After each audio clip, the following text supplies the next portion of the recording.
মিরপুর সরকারি উচ্চ বিদ্যালয় এটি একটি স্কুল নয়, আমাদের শৈশবের অমূল্য স্মৃতির ভাণ্ডার। সেই পুরনো ক্লাসরুম, চকবোর্ড আর কাঠের বেঞ্চে বসে কাটানো দিনগুলো আজও মনে পড়ে।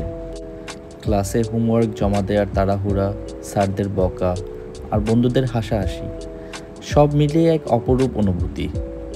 টিফিন পিরিয়ডে ছোট্ট ক্যান্টিনের সামনে লাইন দেওয়া, সিঙ্গারা, সমুচা আর সবজি পুরি খাওয়ার সেই আনন্দ আজকের দামি খাবারেও মেলে না। খেলাধুলা, বার্ষিক ক্রীড়া প্রতিযোগিতা আর সাংস্কৃতিক অনুষ্ঠানে অংশ নেওয়ার উত্তেজনা এখনও যেন বুকের ভিতর রয়ে গেছে। এই ভিডিওতে তুলে ধরা হয়েছে সেই সোনালি দিনের টুকরো টুকরো মুহূর্ত, সেই ক্যাম্পাস যা আপনাকে ফিরিয়ে নিয়ে যাবে আপনার স্কুল জীবনের এক নস্টালজিক সফরে। মিরপুর সরকারি উচ্চ বিদ্যালয়ের প্রতিটি কোণে আজও বলে সেই গল্প, যা আমাদের জীবনের ভিত্তি করে দিয়েছিল।